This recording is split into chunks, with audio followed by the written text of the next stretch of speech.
890. That is the number of Belt and Road projects China quietly marked as completed between 2020 and 2024, according to the Green Finance and Development Centre at Fudan University, which tracks BRI commitments at the contract level. Not the announcement level, not the press release level, the contract level. The Western commentary cycle spent those same 4 years running a different story. Debt traps, white elephants, defaults. Sri Lanka's Hambantota port became the symbol everyone reached for. A country that borrowed beyond its means, handed over a strategic asset, and proved that Beijing was never really building infrastructure. It was building leverage. That framing is not entirely wrong. It is, however, dangerously incomplete, and the incompleteness is doing a specific kind of work. When a project fails on Western terms, it becomes evidence that BRI is failing. When a project succeeds on Chinese terms, the terms themselves get questioned. That is not analysis. That is a framework that can only produce one conclusion regardless of what the data says. And once you see it operating, the BRI's collapsing consensus starts to look less like journalism and more like a position that needed defending. Here is what the Fudan data actually shows. Total committed financing under BRI has declined since its 2016 peak. That part is accurate. Beijing pulled back from the era of headline-grabbing mega projects. Loans got smaller, terms got tighter, and a number of high-visibility deals were restructured or cancelled. If you track the dollar volume, the curve does go down. But dollar volume was never the only metric that mattered. What China was financing shifted, away from ports and railways that require decades to monetize, toward energy, digital infrastructure and industrial parks that produce returns on shorter cycles. The Fudan Centre's research shows that completed project counts actually held relatively steady, even as headline financing dropped. Fewer announcements, more completions. That is not a program in decline. That is a program changing its operating model. The distinction matters because it changes who gets to claim analytical credibility here. The institutions declaring BRI dead were measuring the wrong variable. They were watching the billboard, not the construction site. Hambantota is worth staying with for a moment because it is carrying more argumentative weight than it can actually hold. Sri Lanka's debt crisis was real. The port deal was genuinely problematic in its structuring. But Sri Lanka's total debt to China at the time of its 2022 default represented roughly 10% of its total external obligations. The IMF, international sovereign bondholders, and bilateral creditors from Japan and India collectively held far more. Hambantota became the story not because it was the largest factor in Sri Lanka's collapse, it was not, but because it fit a narrative that was already running. Chinese infrastructure finance has real problems: transparency deficits, environmental enforcement gaps, project selection that sometimes served political relationships more than recipient country development priorities. The AidData research group at William and Mary has documented these systematically, and the documentation is credible. But a program with real problems is not the same as a program that is failing. 890 completed projects across 60-plus countries, the majority in energy and transport sectors that recipient governments requested and recipient populations use, that is not the profile of strategic overreach collapsing under its own weight. It is the profile of something that worked differently than advertised. And the question worth asking is why the advertised version, the failure version, became so much easier to find than the operational one. The mechanism that produced the BRI is failing consensus is not complicated once you locate where the measurement decisions were made. In 2017 and 2018, a cluster of policy papers began circulating through Washington think tanks: the Center for Strategic and International Studies, the Brookings Institution, the American Enterprise Institute. The framing that emerged from that period established two criteria by which Belt and Road would be judged: debt sustainability in recipient countries and transparency in contract terms.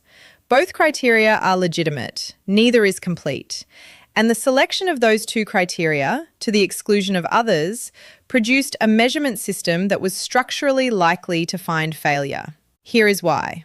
Debt sustainability is assessed against IMF thresholds calibrated for economies integrated into the dollar-denominated financial system, with access to international bond markets and the capacity to refinance. Many BRI recipient countries do not fit that profile. Applying those thresholds to Pakistan's CPEC corridor or Ethiopia's railway financing is a category error dressed as rigour. The country fails the test not because the project failed, but because the test was not built for the context. Transparency presents a similar problem. AidData's 2021 report, Banking on the Belt and Road, documented that a significant portion of Chinese loan contracts included confidentiality clauses and cross-default provisions that Western creditors do not typically use. That finding is real and it matters. But less transparent than a World Bank loan is not the same as opaque by design to extract leverage. The distinction collapsed in most coverage. What did not collapse was the physical infrastructure. The Addis Ababa-Djibouti Railway, 656 kilometres of electrified standard gauge track, became a standard example of BRI dysfunction. Ethiopia struggled with debt servicing. The railway operated below projected capacity in its early years. Multiple outlets described it as a cautionary tale. What those accounts consistently omitted, by 2022, the railway was handling over 3 million tonnes of freight annually, connecting landlocked Ethiopia to one of the region's most strategically positioned ports, and operating at a cost per tonne kilometre that undercut road transport by a margin Ethiopian importers noticed immediately. The Economist Intelligence Unit flagged this in its 2023 infrastructure review. The cautionary tale kept circulating anyway. This is where the mechanism becomes visible. A project that underperforms its projections in year 2 and reaches operational viability by year 6 produces two different stories depending on when you stop watching. Western coverage of BRI has been systematically front-loaded, heaviest at announcement, significant at early difficulties, thin at operational maturity. Chinese state media runs the opposite pattern. Neither is neutral, but only one of them gets treated as the default analytical baseline in English language policy discussion. What I keep coming back to is the institutional incentive structure that produced this asymmetry. The think tanks measuring BRI were, in a meaningful number of cases, receiving funding from governments and foundations with a direct interest in the conclusion that Chinese infrastructure finance was predatory and failing. That does not make their research fraudulent. Much of it is methodologically sound. It does mean the research questions were selected inside a specific political economy. And research questions determine findings more reliably than methodology does. The alternative framework, measuring BRI by whether recipient governments continued to request Chinese financing even after publicised failures, produces a different picture. They did. Pakistan expanded CPEC commitments in 2022 despite well-documented debt stress. Bangladesh signed new agreements in 2023. Indonesia, which had cancelled several BRI projects under public pressure, re-engaged on the Jakarta-Bandung high-speed rail, which opened in October 2023 as the first high-speed line in Southeast Asia. Recipient governments have their own political economies, their own corruption dynamics, their own reasons to sign deals that may not serve their populations optimally. That complexity is real. But continued demand from governments that had already experienced the terms, already lived through the debt stress, already watched the projects under construction, is a data point the BRI is failing framework cannot comfortably absorb. So it tends not to try. The Jakarta-Bandung line is worth holding on to. It will return because the story of how that project got built, cancelled, restructured, and ultimately completed in 5 years contains the clearest single illustration of how Chinese infrastructure finance actually operates when the politics get difficult. The Jakarta-Bandung high-speed railway should not exist. In 2018, Indonesia suspended the project. Cost overruns had pushed the original budget from $6 billion to $8 billion. Land acquisition had stalled. The Indonesian government, facing public criticism over the debt terms, considered walking away entirely. Every indicator that Western analysts had identified as a BRI failure signature was present. Cost escalation, political friction, debt concerns, schedule slippage. China did not walk away. It restructured.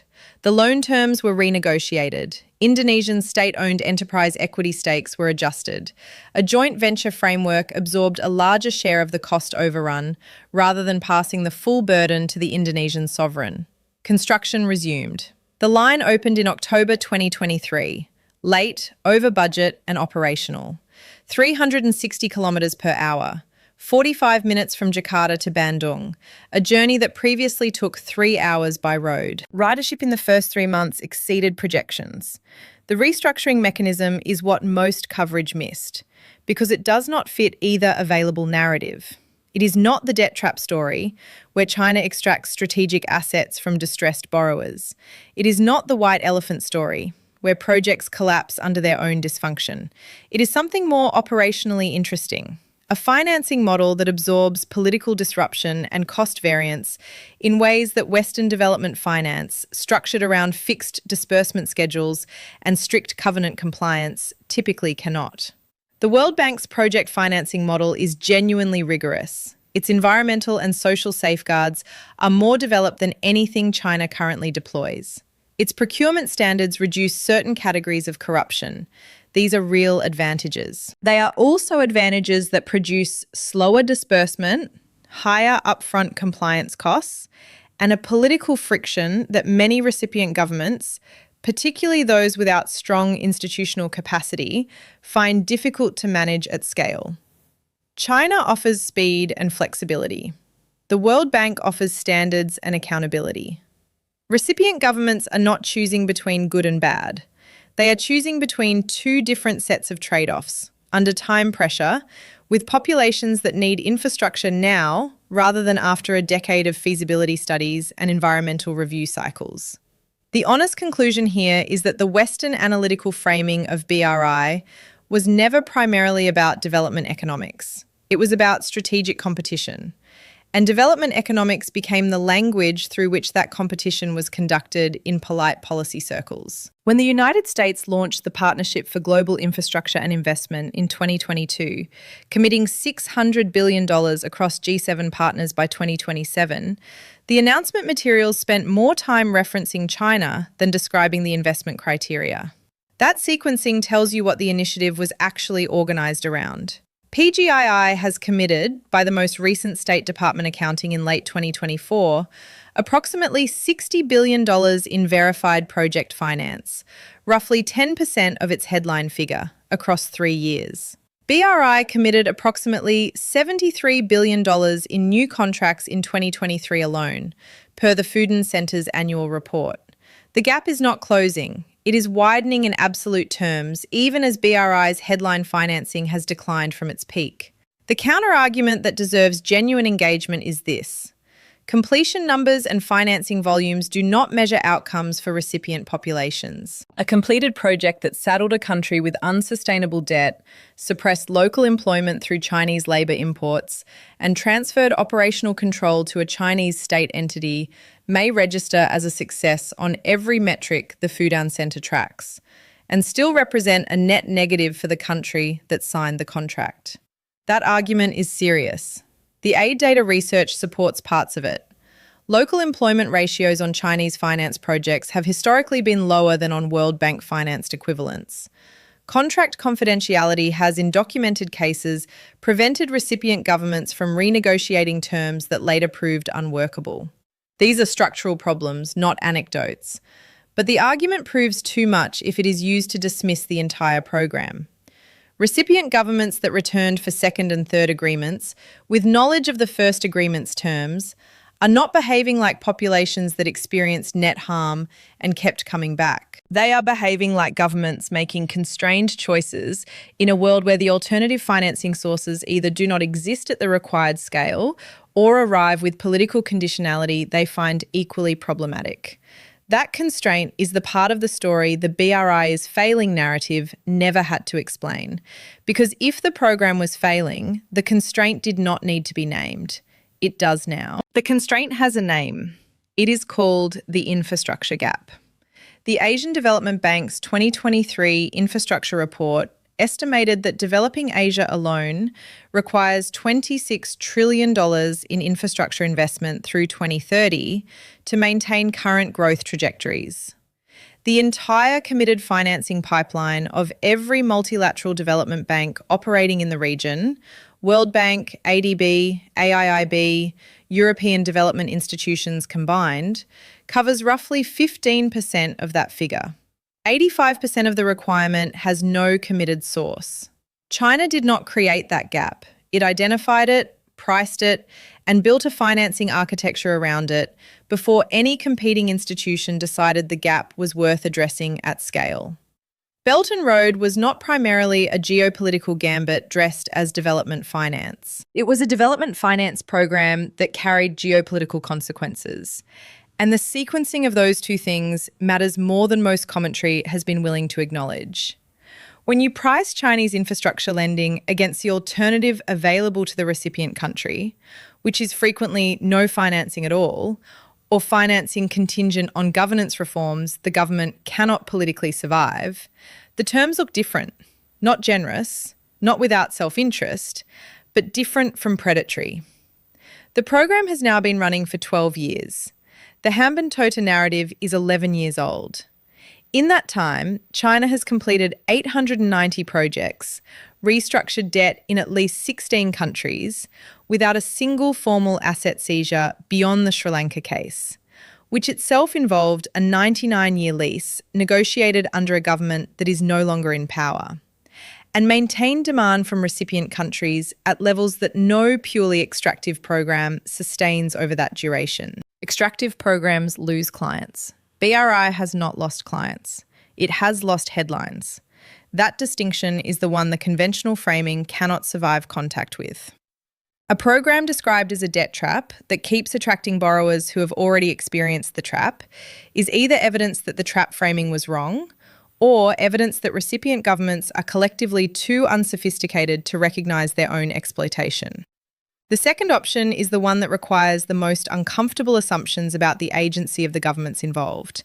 And it is, not coincidentally, the assumption that requires the least revision of the original analytical position. My read on this is that the BRI is failing narrative served a function that had nothing to do with accuracy. It gave Western governments a reason not to match the scale of Chinese infrastructure financing.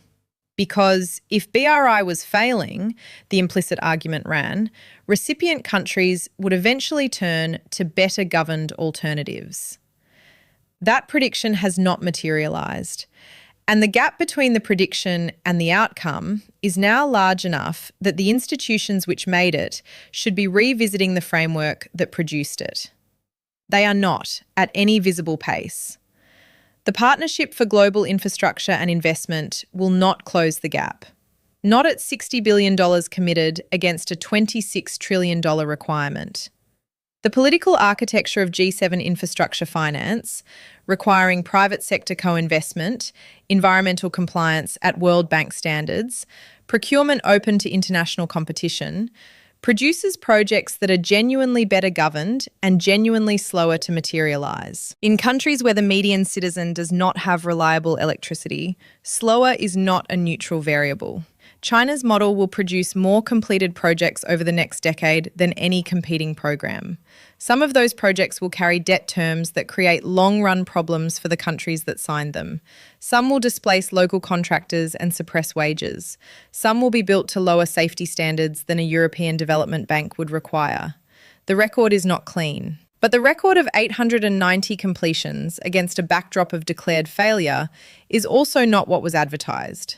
And the advertising came from institutions, think tanks, policy journals, foreign ministries, whose analytical frameworks were calibrated inside a strategic competition they did not always disclose. The infrastructure gap is real. The financing to close it does not exist in the Western-led system at the required scale. China identified that structural fact before anyone else acted on it and built 12 years of completed projects on top of it. That is not a trap. That is a position. If this kind of analysis is what you want more of, the version that goes to the data before it goes to the conclusion, this channel is where it lives. Subscribe and you will not miss the next one.